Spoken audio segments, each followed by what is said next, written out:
Alien Romulus is the worst movie of the year, a low-quality, soulless rehash of aliens gone by. Disjointed, laborious, with a deepfake so scathingly bad it left me scowling and muttering to myself. The person in front in the cinema had to turn around, and in the New Zealand equivalent of a vicious rebuke, tut gently, then turn back, lips pursed with a self-conscious but affirmed sense of propriety. While watching, the only thing that kept me engaged was speculating whether the creativity or the spaceship were more derelict. Some of Fede Alvarez's attempts to recapture classic moments or concepts are so hacky, I was disconsolate and pissed off. Halfway through the film, I had to appeal to the person sitting next to me. Please, kill me. Alien Romulus has wonderful variety. Sometimes characters will trudge along grungy, low-lit corridors. Other times, tread quietly down grungy, low-lit corridors. Other times, they will sprint down grungy, low-lit corridors. Other times, ascend ladders up grungy, low-lit shafts. And sometimes, descend ladders down grungy, low-lit shafts. And sometimes, doors at the end of grungy, low-lit corridors will open. Sometimes, access from one grungy, low-lit corridor to another will be denied. Without a doubt, 2024 has had its share of hilarious calamities. A train wreck like the Marvels is okay though, because the superhero genre is as stale as biscuits on a 19th century merchant ship, and the fundamentals were already superficial, so it was fine to laugh at its goofy, hectic ineptness. Rebel Moon was so low grade, such a dumb mashup of existing tropes and concepts, and its director so indulgent, it was actually funny picking apart its nonsensical and ridiculous crap. Borderlands was a loud, brightly coloured misfire, starring people who ought to have known better, but was best avoided as an adaptation of a game that hardly had much prestige in popular culture. And that's the key idea. The first two films, Alien and Aliens, have always had a kind of class and distinction to them. The first because it was original, exquisitely paced and structured, a chillingly beautiful aesthetic, and two shocking reveals. Aliens was perhaps the greatest example of how to develop a sequel that faithfully retains the core elements of an original and turbocharges it into something more kinetic with an expansion of innovations. So compared to the other trash I mentioned, Alien Romulus had further to fall, and it absolutely bottoms out, because its ambition was to be something classy, even a prestige feature of sorts, or to rank right up there with those classic installments, and instead, it's like an AI-written, over-cluttered piece of shit with no style or maturity. Yes, the set design and effects are great, but these elements are not going to cut it in terms of regard for the film. If anything, it only aggravates you more because of the squandered potential and resources.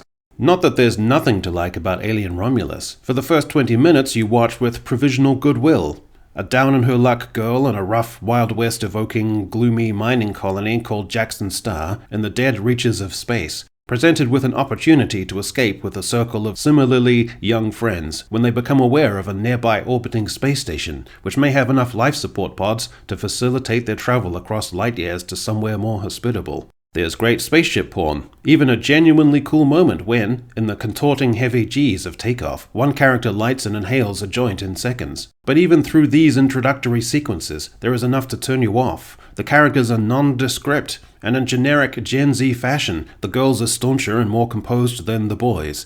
The boys are dim-witted and unusually jittery and high-strung, a trope I don't understand, as 99% of males just don't comport themselves anywhere near like that, as well as some of the dumbest inter-male banter I've ever heard. There is a clumsy symbolism of the heroine, Rain, musing about freedom, then gazing at a bird being transported in a little cage, and the first instance of something that is to plague the whole film, the character of Rain's odd emotional flatness and economy. The crushing news that she is doomed, despite following the rules, to remain on the planet for an incomprehensible, outrageous further 7 years, is taken by her with about as much demonstrative emotion and is dwelt on for about as long as if she were being served at Subway and has been informed that there is no longer any chipotle sauce as an option for her 6-inch sub.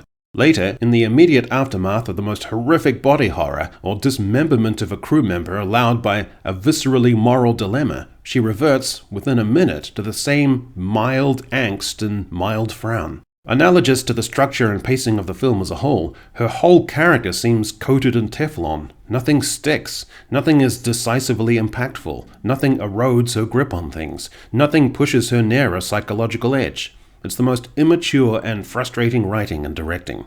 After the disappointments of Covenant and Prometheus, and the universal griping about the rigmarole of dumb space crews, whose attitudes, decisions, and reactions are considerably dumber than the audience, and the indifference to their fates because of there being too many minor characters to sort out and differentiate, and a lack of development, a lack of interaction to show their social dynamics, a total absence of pathos or empathy for them, and a disconnect between their transformations and even locations relative to one another are rendered ambiguous because of their perfunctory presentation to us initially, therefore lowering the tension and the stakes because we have to expend our focus puzzling out and re-establishing the basics of each whenever we see them. After all that, happening not once but twice in 2 let-down films, it's inexcusable that Fede Alvarez would whip together a film with a crew of underdeveloped dumb people doing dumb things. Not only that, just as the stoic heroines of Prometheus and Covenant were weirdly underdeveloped and lacking in on-screen charisma, nowhere near close enough to helm each feature, it is insane in the membranes, to quote Cypress Hill, that this film would also have a stoic heroine with an incredibly narrow range of expression, seeming, at times, almost guileless and dim, or more robotic than any android yet depicted in the franchise. The pacing is clumsy and muddled and even histrionic. So intent is the director on introducing the characters and getting us to the plot point of the crew blasting off and docking at the space station. It's an interesting comparison to note that in the equivalent runtime of Aliens, we are, at the same moment, in terms of minutes, with Ripley in her tiny apartment, being coaxed by Gorman and Burke, whilst Ripley is still falteringly attempting to come to terms with her trauma. I have this disassociative sense when I watch films now that at some intrinsic level, people just don't know how to structure films properly anymore. Storyboarding has the feel of waterboarding.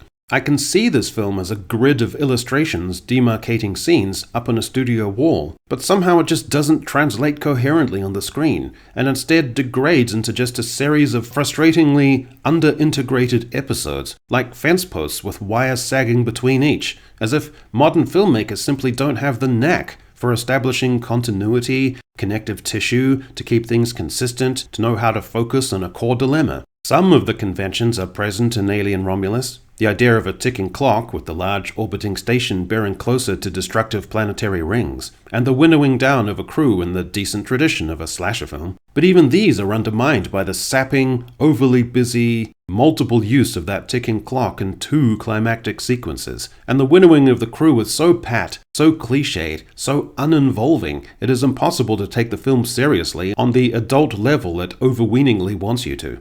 The profound and prophetic stuff about Romulus is imparted to us clumsily and quickly through ridiculous wall murals with a computerized narration, shoehorned in with no pacing, no centering adequately for the tone of it to settle and have any effect. There is a semi-detached subplot involving a pregnant woman, which telegraphs its terrible dramatic turn from the start. And the plot splices into 2 or 3 simultaneous objectives, whereas the magic and power of the first 2 films was in their concentrated simplicity, executed with sustained centralized tension. There is a sequence involving an elevator shaft that feels so extraneous and drags on so long and seems to have so little point it could have been chopped out altogether, and it literally had me groaning at how undisciplined the film had become. The shambles of plot elements as set pieces with insufficient relation or relevance. So many developments in this film are strange and frustrating little blind alleys. People go and do things, and either they're thwarted or succeed, and then we reroute back to whatever the plot was. One bright spot, earning universal acclaim, is David Johnson's character of Andy, a tentative and apprehensive android, which is a fresh approach to the staple of the franchise. The characterization creates interesting ironies and pathos, and Johnson's affectations and mannerisms, particularly his little facial flinches and demurals, are intriguing, and he has the only discernible character expansion, as his programming is altered, which creates menacing and engrossing ambiguities and tensions. It is a satisfying extended range. Even this, though, gives a sense that the director knew that this was an asset, and we get too much of a good thing, with the android character, naturally meant to occupy a space as a compelling ancillary character, is instead forefronted and dwelt on so often he actually supersedes the human character of Rain, or at least functions as a co-lead in a sometimes affecting intimate pairing. But again, this is almost fucked up too, because the franchise works best when there is an ironical distance of sorts between human and android. Then again, this is largely excusable, because one of the film's only moments of genuine pathos derives from the idea of loneliness on such a hostile distant colony being so acute, an android would come to serve as a fully fledged companion. This inevitably brings me to the low point of the film. I love Sir Ian Holm.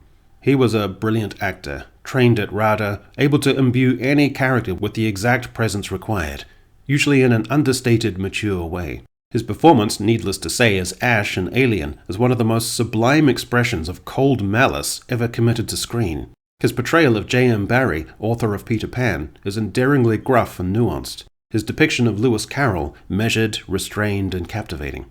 In this film, he has undergone the Grand Moff Tarkin treatment, resurrected in hideous and unforgivably low-quality CGI as a variation of Bishop called Rook. It's a chess reference, get it? This was a disgrace. The character looks ridiculous. The face is oddly pulpy and glossy, like a baby smeared with glycerine. The subtle movements of the face are confoundingly, almost laughably out of sync, like someone having a series of minor strokes. The depth perspective pathetically wrong, and the efforts at looking cunning more like the gloating squint of a child who has silently farted and is anticipating people around him about to smell it. It's an abomination, and it boggles the mind that this was allowed to be projected to the public.